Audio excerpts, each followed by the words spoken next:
I overheard my stepmom and stepsister plotting to cut me out of my dad's inheritance, so I moved out and now my dad knows the truth, and everything has changed. I'm 23, and for the past 5 years, I've lived with my dad, stepmom, and stepsister. My mom passed away when I was 16, and about a year later, my dad remarried. It happened fast, and soon I had a new stepmom, Diane, and a stepsister, Megan, who's 2 years younger than me. At first, things were okay, not perfect, but manageable. Diane tried to act like a caring mom, but it always felt forced. Megan was polite but distant. I chalked it up to the awkwardness of our blended family and hoped things would get better over time. After my mom's death, my dad threw himself into work. He's a successful businessman, often away on trips or working late. That didn't change with his new wife, so I ended up spending a lot of time with Diane and Megan. Initially, I was fine with it. When my dad was home, we'd have dinner together, and on the surface, everything seemed normal. I went to college, coming home on weekends and breaks.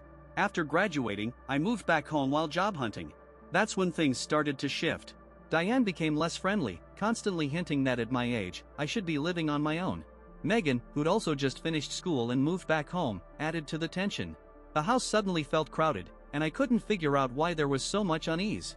I'd been job hunting for months, sending out resumes and going to interviews. The economy was tough, but I was trying. My dad supported me, telling me to take my time and find the right job. Diane, on the other hand, kept pushing me to move out. Last week, I overheard a conversation that turned my world upside down. I was in my room with the door closed when I heard Diane and Megan talking in the hallway. They must have thought I wasn't home because they weren't trying to keep their voices down. Diane said they needed to get rid of him before the will was finalized, and Megan agreed, saying they couldn't risk me getting an equal share. It wasn't hard to figure out they were talking about me. I sat there, frozen, listening as they discussed ways to convince my dad to kick me out. Diane suggested taking away my access to the family car so I couldn't get to interviews. Megan proposed accidentally breaking my laptop to stop me from applying for jobs. The conversation felt endless, though it probably lasted only 10 minutes. They talked about how much money they'd get if I was out of the picture, the trips they could take, the things they could buy, all while plotting to ruin my life. When they finally walked away, I felt sick. These people, who I'd considered family, had lived with me for years, and now they were conspiring against me like I was just an obstacle. The next few days were a blur. I tried to act normal, but it was hard. Every interaction with Diane and Megan felt like a performance. Sometimes I caught them looking at me with cold, calculating expressions that gave me chills. I considered telling my dad but hesitated. He seemed happy with Diane, and I didn't want to shatter that. Plus, I had no proof, just my word against theirs. I wasn't sure whose side he'd take. In the end, I decided to stay calm and plan my exit. I reached out to friends, asking if anyone needed a roommate, and doubled down on my job search. I was willing to take any job, even ones I'd previously thought were beneath me, just to get out of that house. A week later, I got a break. A friend of a friend was looking to sublet their apartment for 6 months while studying abroad. The rent was steep, but I had some savings and could manage, so I jumped at the chance. When I told my dad I was moving out, he was surprised but supportive. Diane and Megan couldn't hide their excitement.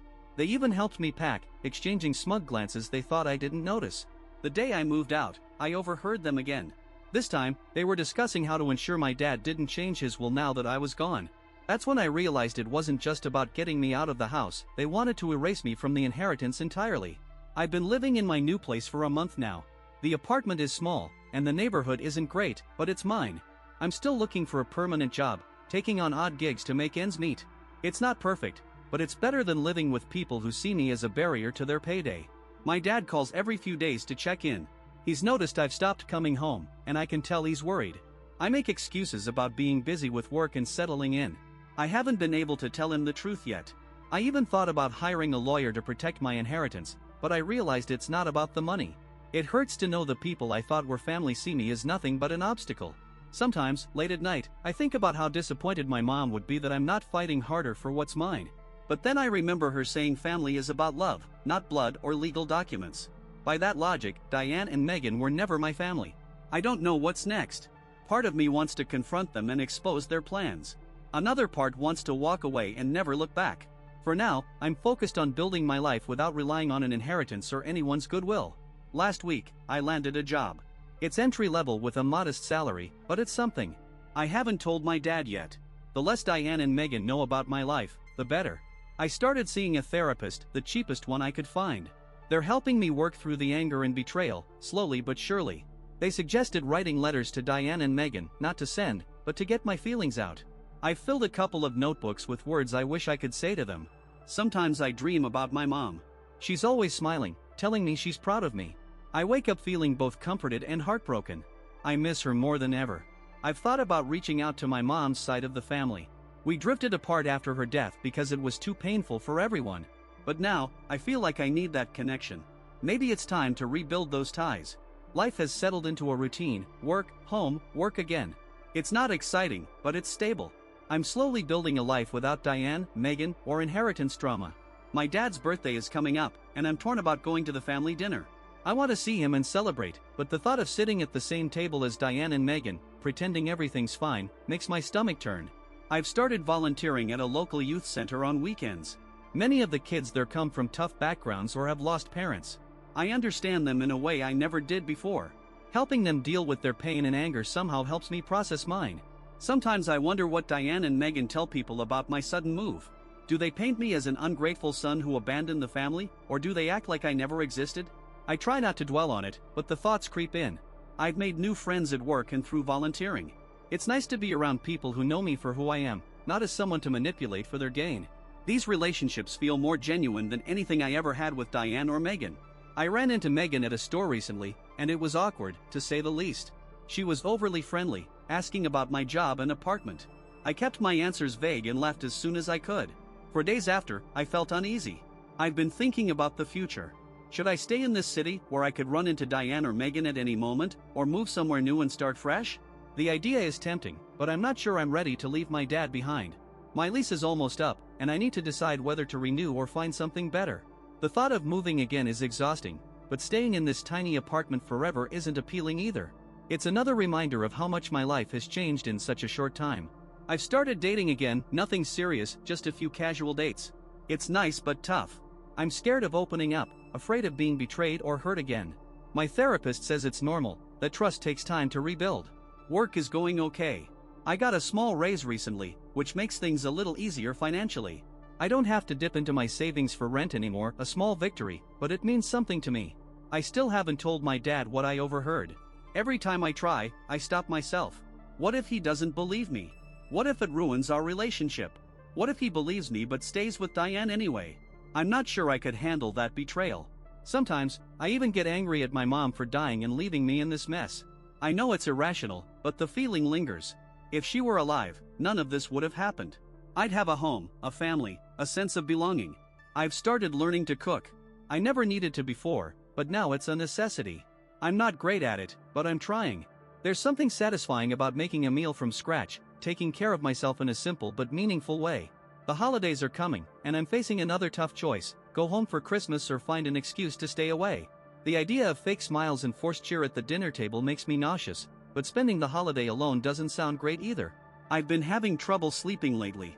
At night, I lie awake, replaying that conversation in my head, analyzing every interaction with Diane and Megan since they entered my life, wondering if I missed red flags. It's exhausting, but I can't shut my brain off. I've thought about confronting them, telling them I know everything. But what would that accomplish? They'd likely deny it or twist things to make me the bad guy. If it got back to my dad, it could make things worse. Some days, I feel okay going to work, coming home, living my life.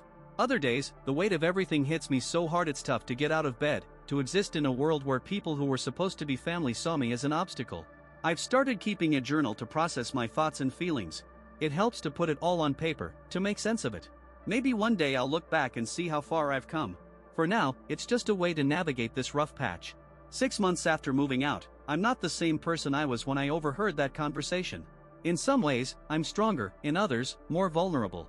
I'm learning to stand on my own, building a life that doesn't depend on anyone's mercy or inheritance. I don't know what's next, whether I'll confront Diane and Megan, tell my dad the truth, or move past this betrayal and trust people again. For now, I'm taking it day by day, building a life that's mine. It's not easy, and it's not the life I imagined, but it's enough. Update 1. It's been a year since I left my dad's house after overhearing Diane and Megan's plan to cut me out. A lot has changed, not all for the better.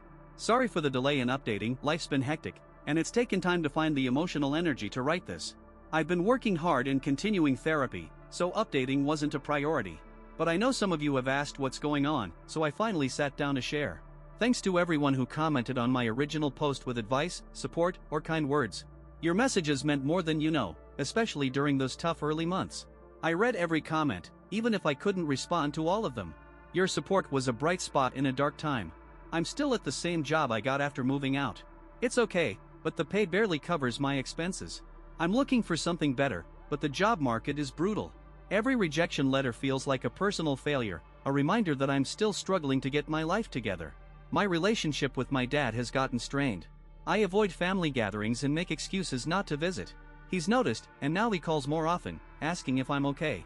I hate lying to him, but I can't bring myself to tell him why I left. The few times I've seen him, he's looked worried and tired. I wonder if it's stress from Diane and Megan or just concern for me. I went to his birthday dinner a few months ago, and it was as awkward as I expected. Diane and Megan were overly cheerful, asking about my job and apartment with fake concern. I could see the calculation in their eyes. I left as soon as I could, claiming I had an early meeting.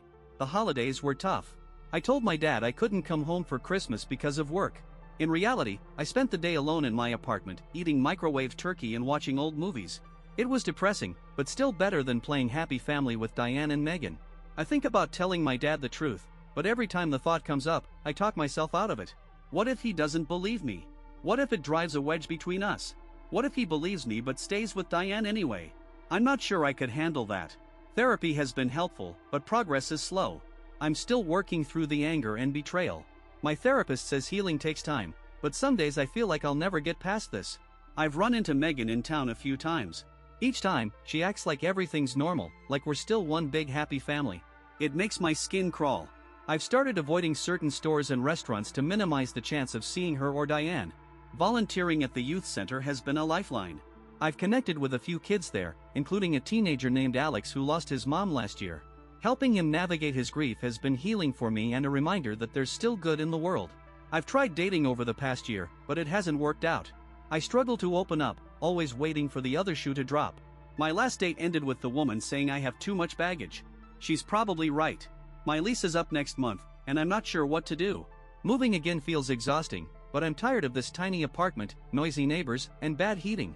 I've been looking at places in other parts of the city. I reconnected with my mom's sister, Aunt Sarah. We hadn't talked much since my mom died. It was awkward at first, but as we spoke, I felt like I was reclaiming a part of myself I'd lost. She invited me to visit her family for a weekend, and I'm considering it, though explaining everything that's happened feels daunting. Work has gotten more stressful with rumors of layoffs. As a newer employee, I'm worried I'll be on the chopping block. The thought of losing my job terrifies me. I have almost no savings left and don't know how long I could last without income. I've been having nightmares about ending up homeless, forced to move back to my dad's house and face Diane and Megan. I wake up in a cold sweat, heart racing, and it takes hours to calm down. My birthday passed quietly. My dad called, and a few friends took me out for drinks. It was hard not to compare it to past birthdays when my mom was alive, and we had big family celebrations. The contrast was stark and depressing. I think about my mom a lot. I wonder what she'd think of all this, what advice she'd give. Sometimes I talk to her photo, telling her everything that's happened. It might sound childish, but it helps.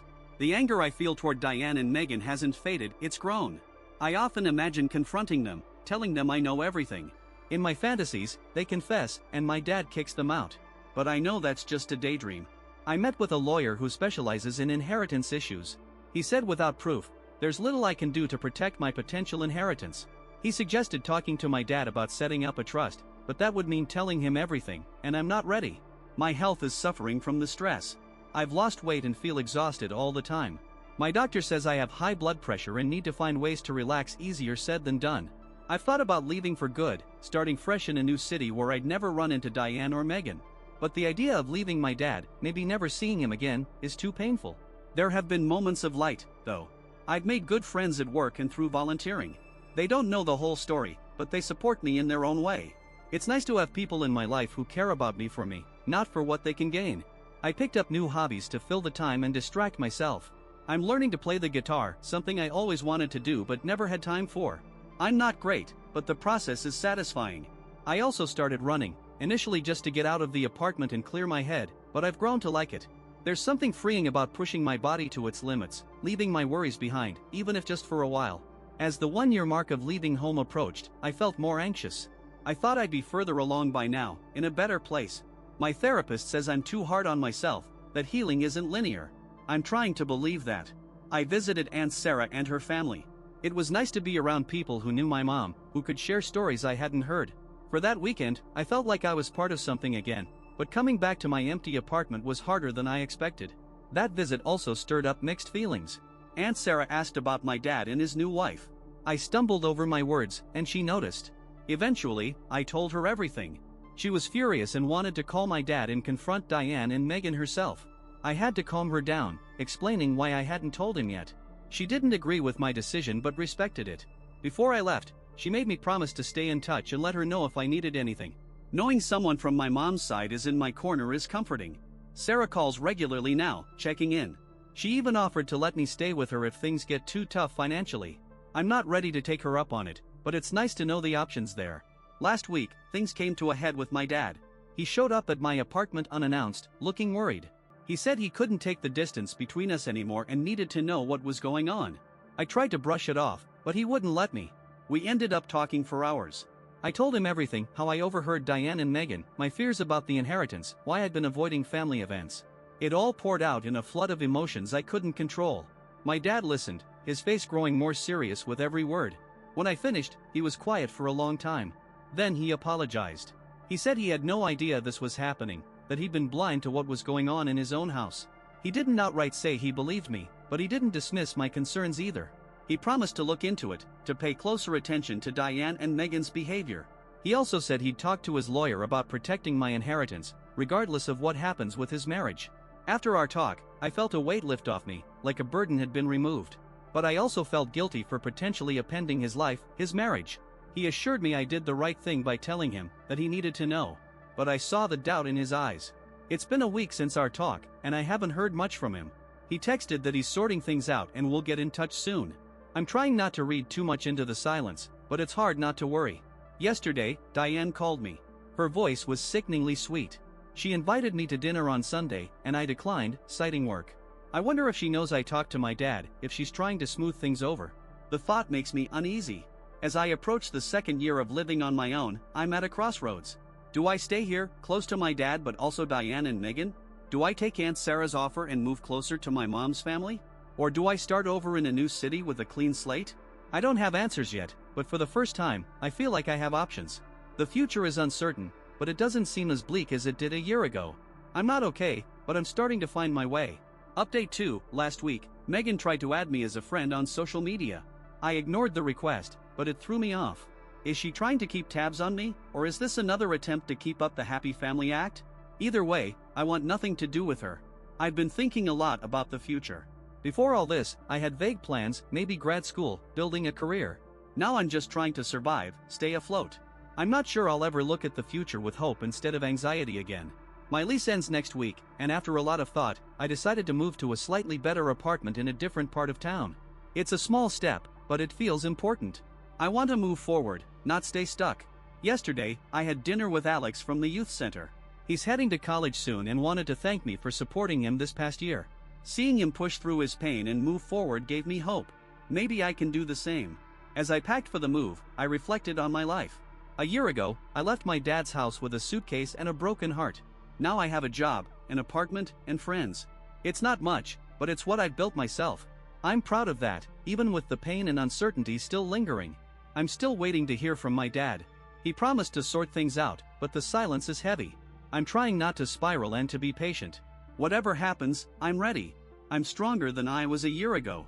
I've survived betrayal, loneliness, and uncertainty. I can handle whatever comes next. For now, I'm focused on the move, making my new place feel like home, and continuing to build a life that's mine, no matter what happens with my dad, Diane, or Megan. It's not the life I pictured, but it's mine. Final update. It's been about 3 months since my last update, and a lot has happened. I'll start with the big news. My dad finally took action after our talk where I told him everything about Diane and Megan's conversation. He spent weeks investigating. He hired a private investigator, checked financial records, and even set up some kind of sting operation. He didn't share the details. In the end, he found enough evidence to confirm what I told him and more. It turns out Diane and Megan had been siphoning money from his accounts for years. They made small transfers, not enough to raise suspicion, but over time, it added up to a significant amount. They'd also been manipulating him to change his will. When my dad confronted them with the evidence, it was chaos. Diane denied everything at first, then tried to pin it on Megan. Megan cracked and confessed, throwing Diane under the bus too. It was a mess. In the end, my dad filed for divorce and pressed charges for financial fraud. Diane and Megan moved out and are now living with Diane's sister in another state, from what I know. I have mixed feelings about it all. On one hand, I'm relieved that what I feared, what I overheard, was true and has been exposed. On the other, it's hard to watch my dad go through this pain. He loved Diane, or thought he did, and learning it was all a lie hit him hard. We've been talking more. He's apologized countless times for not seeing it, for not believing me right away. I've forgiven him, but our relationship is still strained. We're working on it. We have dinner together every week now. It's sometimes awkward, but it's a start. I'm in my new apartment now, and the move was what I needed. It feels like a fresh chapter, a place untainted by Diane and Megan. I'm slowly making it my own, turning it into a real home. Work is going better too. The layoffs I was worried about didn't happen, and I recently got a small raise. It's not much, but I'm no longer living paycheck to paycheck. I've even started saving a little. It's a small step, but it feels like progress. Therapy is ongoing. My therapist says I'm making noticeable progress, even if it doesn't always feel that way. The anger and betrayal are still there, but they don't control me like they used to. I'm learning to live with what happened and not let it define me. I've been spending more time with my mom's family. Aunt Sarah has become like a second mom, always ready to listen or offer advice. I visit her more often and am getting to know my cousins again. It feels good to be part of a family again, even if it's not the one I grew up with. Dating is still tough. I've gone on a few dates, but nothing serious. I struggle to trust and open up. My therapist says it's normal and will take time. I'm trying to be patient with myself. Unexpectedly, I've started writing. It began as journal entries but has grown into an idea for a book, maybe a memoir, maybe fiction. I'm not sure yet, but writing has become a way to process everything in a form of therapy. Last week, my dad and I had a long talk about the inheritance. He set up a trust fund for me, separate from his personal assets, to ensure I'm taken care of no matter what happens. I tried to tell him I didn't leave for the money, but he insisted. I think it's his way of making amends. He's also planning to sell the house, too many bad memories. It's sad because it was my childhood home, but I understand his need for a fresh start. We've been looking at smaller places for him. He even joked about us being neighbors, but we both know separate lives are best. I ran into one of Megan's friends at a store last week. She gave me a dirty look and muttered something about me ruining Megan's life. I wanted to respond, to explain, but I just walked away. Their opinions don't matter anymore. I know the truth, and that's enough. Work has been a good distraction. I'm taking on extra projects, and my boss has noticed. She hinted at a possible promotion soon. It feels good to be valued and to know that everything I've been through hasn't broken me. My dad and I are planning a weekend trip to a lake we used to visit when I was a kid, before my mom got sick. It feels like a step toward rebuilding our relationship, creating new memories to replace the bad ones. I think about my mom a lot. I wonder what she'd say about all this, how she'd support me. I miss her more than ever. When I last visited Aunt Sarah, she gave me a box of my mom's things, photos, letters, even some jewelry. Going through it was hard but healing. It's nice to have something tangible that connects me to her. I've started reconnecting with old friends I lost touch with during all this. Some were happy to hear from me, others, not so much. But I'm glad to have a social circle again, people who knew me before this mess. The legal proceedings against Diane and Megan are ongoing. My dad's lawyer keeps us updated, but I try not to focus on it. They'll face consequences, but their fate doesn't need to affect my life anymore. Lately, I've been thinking about the future, not just surviving another day, but building a life. I'm considering going back to school, maybe getting a master's degree. It's a big step, but for the first time in a while, I feel capable of it. Bad days still happen, but there are fewer than good ones. I'm not fully healed, but I'm moving forward. I'm building a life that's no longer defined by what Diane and Megan tried to do to me. This is my last update. It's time to close this chapter and focus on writing the next one. Thanks to everyone who followed my story, offered support, and gave advice. Your kindness meant more than words can express. Wish me luck. Comments and discussion, adapted. The original post included some commentary, likely from a video or forum discussion, debating whether the author made the right choices. I've adapted this to fit the narrative style while keeping the essence of the opinions. I think the author handled things well, all things considered. I get why he didn't confront his dad right away, without proof. It was a risky move, and he didn't want to ruin their relationship. It took guts to move out and start over, especially with no safety net. His dad seems like a decent guy, not like some parents in similar stories who side with the new spouse no matter what. In the end, talking to his dad resolved things, but I understand why he waited. He needed to be sure. On the flip side, some might argue he dragged out his suffering unnecessarily. His dad was reasonable and ended up believing him, so why go through a year of struggling alone? If he'd spoken up sooner, he might have avoided a lot of pain. His dad's not perfect, he married someone who manipulated him and his daughter, but no one's immune to being deceived. Still, I think waiting so long made things harder than they needed to be. What do you think? Did the author make the right call, or should he have confronted his dad earlier? Share your thoughts.